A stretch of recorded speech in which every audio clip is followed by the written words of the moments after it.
Hey, this is Susie Riddler. I wanted to welcome you to episode 2 of Badasste, the podcast where the badass in me recognizes and acknowledges the badass in you. And what makes you a badass? Basically, whatever scares you. If you've dealt with anything to do with fear, and hello, for the past 2 years, haven't we all? This is being a badass. Confronting your fears, dealing with your fears, and sharing your story. Today, I'm going to be talking about how I started jewelry making and how it developed into Wear Your Altar, which I'm doing right now. Why is this badass? You know, when you grow up and there's something you want to do, and there's just this part of you that thinks, I can't do that. You don't even question it. You just sort of gloss over it. You move on to your next thing. Jewelry making was like that for me. When I was a kid, I was a tomboy. I'm still kind of a tomboy. I love the pretty and I love glamour, but I've got a real edge to my aesthetic.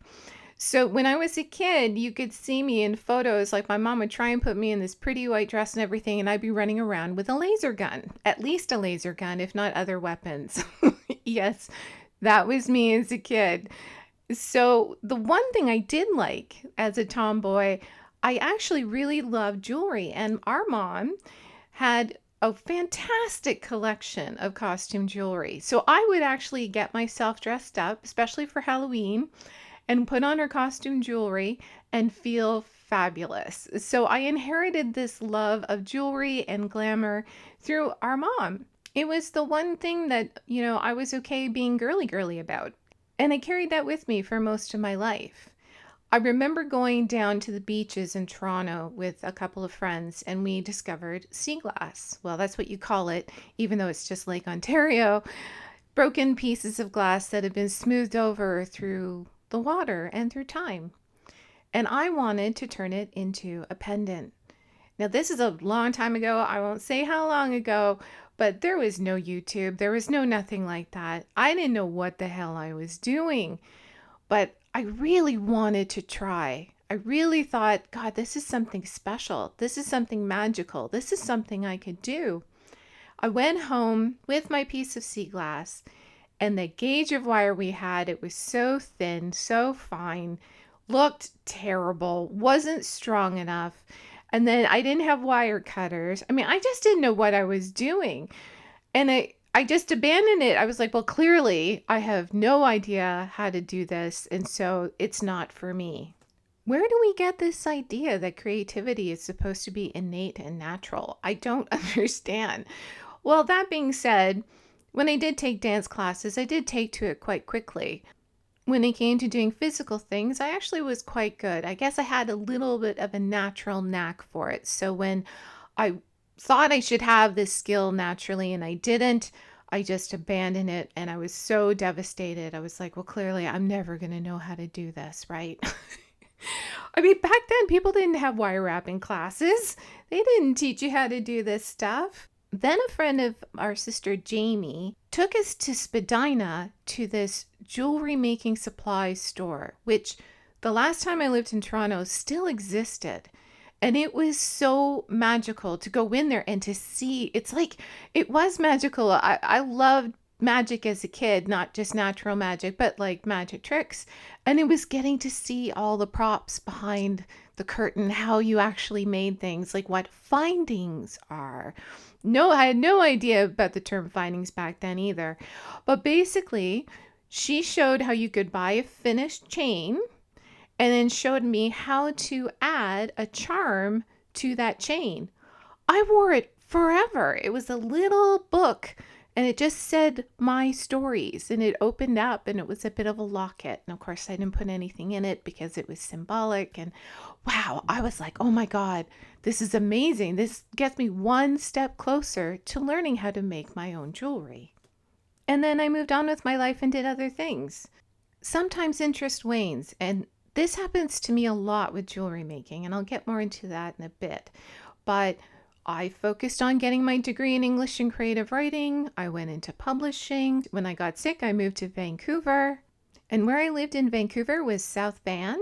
And I was very, very close to a value village, which was incredibly dangerous for someone like me, big thrift store person. And I would literally go in there every other day and I would see what jewelry they had. And if there were any beads of any kind that I liked, I picked them up. And back then I could get them for a really good deal, which, as most of you know, Value Village these days, finding good deals is a lot more difficult. I didn't really know why I was collecting the beads other than I really liked them. I wanted to just have pretties, like I'm a bit of a crow that way. And what's funny is I actually don't like owning a lot of things, but beads and charms, I can't help it. I just find them so beautiful. So yes, I ended up having this collection, which down the road made a huge difference in my life. I ended up moving to a mountain in BC in a place called Coquitlam. And at the time, there were no buses or anything, and I don't drive. I was stuck there. And not only was I stuck there, hard financial times found us in a very big way.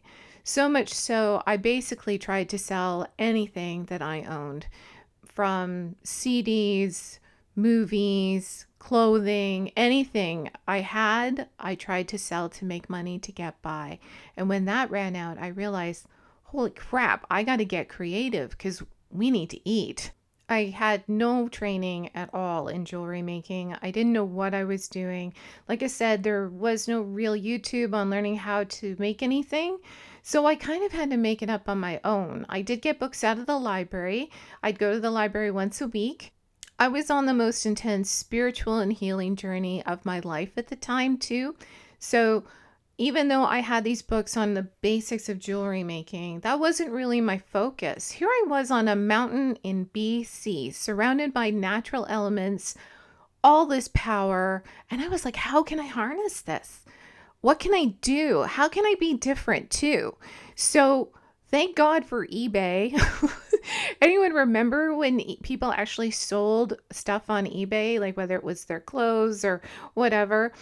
Well, on eBay, because there was no Etsy at the time, I started making enchanted jewelry. I would get air hardening clay from the dollar store, so we're talking as minimal cost as you can get. I had taken lots of classes on working with clay in general, so I knew how to sort of harness the power of air hardening clay and create pendants at the same time. The wonderful thing about air hardening clay is that it doesn't go through a kiln. Clearly, kilns go to like 1,000 degrees. Anything that you basically do to add some mojo to your pendant or amulet, which is what I focused on, would disappear in the kiln. So I was like, okay, what if I embedded things in air hardening clay and turned those into amulets? So I made love amulets with rose petals that I had gathered. I would harvest nuts and seeds and use that for abundance magic. But what was really quite wild is after a time putting stuff up on eBay, people would write to me and ask if I made custom pieces. And I was like, why not? This is great. Sure. But what they wanted was fertility magic. They wanted fertility amulets, which I can understand, but it's kind of not my thing. And not only that, what I didn't realize, and I do want to stress the badass issue when it comes to making amulets, which I did not know, is if you're a highly sensitive person like me, if you have health issues, and if you're empathic, you can kind of give away your energy. And not only that, I discovered through doing almost exclusively fertility magic, which was very cool. I used robin's eggshells that I found, and I got very creative, and the amulets are beautiful. I actually had to have surgery. I had developed problems with my ovaries. It all happened while I was doing fertility magic. And I'm like, you know what? This is not going to work. This is harming me because I'm doing too much and it was too difficult. So the happy news about this, and I'm certainly not saying you can't do it. It's just if you're me and it's taking too much from you, then you do have to be very careful. I learned that I have to, if I'm going to do this, I have to come up with a different way. And the good news is money got better and then I could do jewelry for fun. Ooh. So I was still determined to be a badass jewelry maker. I just was going to do it a little differently. And I tried with the books, but I really needed to take a class. So for those of you who know the lower mainland in BC, I went to Port Moody, which is between Coquitlam and Vancouver. And for some reason, I found it unbelievably intimidating. I would go into the store and beads were like $5 each. Like, they were expensive. And so I thought, God, there's no way I'm going to be able to afford a class. But what I didn't realize, and these classes were so smart, is you sign up for the class and it's not very much money. And then you pay for materials, and that's where it ends up. So I thought I was getting a deal, but then I realized, oh, this is still going to be expensive, but it was definitely worth the time and energy and money. But holy shit, was I ever intimidated.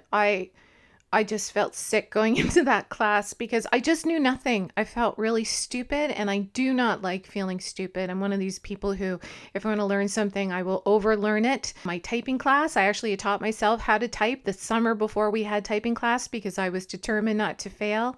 Yeah, I got a little bit Hermione Granger in me from Harry Potter. So this really was a Badasste moment for me. I didn't feel cool enough to be there. I felt too old to be there.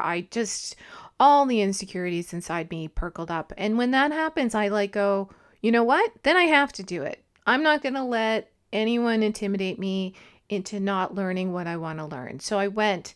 And the most important thing I learned, because I went there, I told them that my biggest fear was to sell a piece and then to have it fall apart. So I'm going to give you the secret intel on how to make sure that doesn't happen that I learned from the class. Use steel thread. Don't just use steel thread, use 2 steel threads to do it. If you're working with heavy pieces like I do now, because I don't use plastic, I only use, semi-precious gems or glass or metal. So pieces can be quite heavy and they can fall apart and like things break. It just happens. So double steel thread and double crimp bead. That's my advice for today. And it really has worked. I've only had it fall apart once, and I wore that sucker every single day for years. So I've tested this theory. It works, and it was worth probably the $15 I paid for the class. So if you're a visual learner like me and a questioner, it's basically in human design, I am an investigator. It was really important to go talk to somebody, see exactly what they're talking about, see the gauge, see the size of the crimp beads. That's how I learn. Living on a mountain was really, really hard for that. I came out of that class with knowledge. I faced my fear, and you know what that combination does? It gives you confidence. Now that's badass. So after I left the mountain, I tried to figure out, okay, what am I going to make then? If I'm not going to do amulets, if I'm not going to do enchanted jewelry, what the hell am I going to do? And I went on this really wild journey of working with polyshrink. I know that sounds kind of weird to go from something so natural to something so not, but I really wanted to be able to figure out how I could visually represent my photographs in jewelry. And so I would print out my photographs, I'd add the polyshrink on top, I would basically color it, and then I discovered a way to put it on a pie plate, put it in the oven at very high temperature, and not only does it shrink, it actually goes transparent. So it looked like glass. So I made stained glass. And then I found out you could do the same thing and fuse layers together. So I would do the sky on one layer, and then I'd add like the outline of a tree to another, and then I'd put them together, and then I'd fuse them together. The only problem with that, fumes. This is an issue with jewelry making in general for a lot of things, but I had so many health problems that in the end, I walked away from that, just like I walked away from working with ice resin, which I really, really did enjoy. Resin is a way that you can put 2 elements together that are clear. You can embed things inside them, and they harden in a mold to create a pendant, which is so fucking cool, especially me being Latvian. I mean, it's just like amber, but it's plastic. So over time, as much as I love doing the experimentation, the artistic expression, I couldn't do it. I couldn't wear my own pieces because I did not want plastic on my body.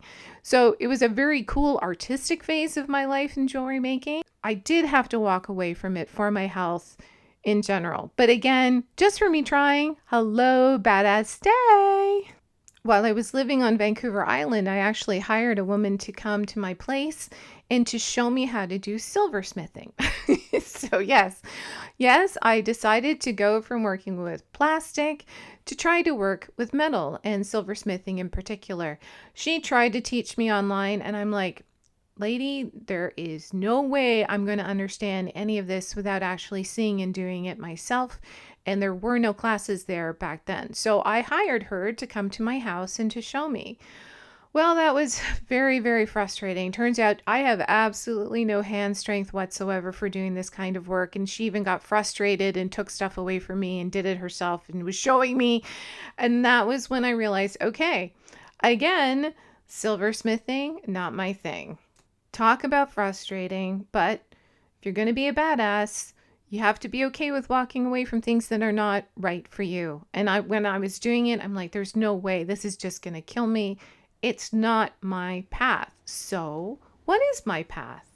When I did eventually get back to Vancouver from when I was in Nova Scotia, and yes, if you're having a hard time keeping up with the chronology of where I live, I apologize. I have lived all over the place and back and forth across Canada. So, Vancouver is a big city and it had an art studio and I joined it. I lived just down the block from it and I started working with clay again. So we're kind of going full circle. But this was kiln clay. And I'm not doing enchanted jewelry anymore. So I don't have to worry about the fact that it goes into a kiln and poof, all the herbs and specialty natural things that I put inside it disappeared. I could just make pretty jewelry using all sorts of patterned molds and cutouts, and then I did carving, and it was so exciting. It was so wonderful. And I learned so much, and I miss it every single day. I finally found a medium that worked for me, that didn't feel harmful to me, and I had to leave it. When I left Vancouver, I left the studio. And I left my friends there, and that was so fucking hard. But being a badass, it was time to leave BC and come home. I moved back to Toronto, and then everything went kind of crazy. It's been kind of crazy ever since I got back 5 years ago. And yes, oh my God, I've been back in Ontario for 5 years. I moved in with my sister and her house went under this major construction, redo everything. So all my stuff was put into storage, including my tools. I had no idea how much I was going to miss my tools. I thought, okay, you know what? I'm going to take a break from jewelry making. I'm just going to walk away and then see what happens. What was so interesting is if something broke that I had, I couldn't fix it. And I didn't want to go out and rebuy the same tools I already had. So I had to live with broken jewelry, and that drove me crazy. And then I was like, I got so sad. I was so missing jewelry making on a level that I was shocked. I didn't even know that I enjoyed doing it so much and how important it was for me. So I became obsessed with Pinterest. I mean, we've all been there, right? But this was like, I just was on Pinterest every day. What's trending? What's popular? Give me ideas. I can't do anything now. So I created Pinterest boards for later. And this is where Wear Your Altar jewelry came from. I was living in a small room. I had no space for a candle, let alone having an altar. As someone who is pagan, I always wanted to have a little bit of a sacred space. So I was like, wait a minute, I can't be the only person who has this as an issue. Not everybody has a giant house with a big altar area that they can, do their sort of worshiping. And then I also thought, well, what's more badass than wearing your altar? Like taking it out with you, basically saying, fuck you, I'm spiritual no matter where I am, no matter where I go. I'm not going to just hide my spirituality in a corner in a room somewhere. I mean, there's no problem with that. I have no problem with that. Just to be clear, that's badass too. But I thought, I love this idea of wearing my altar. Jamie, my sister, she has Open the Door Studios, and she always says, you are your studio. And that's when I was like, you are your altar. So why don't you wear your altar? And that's where this all began. So happy story, right?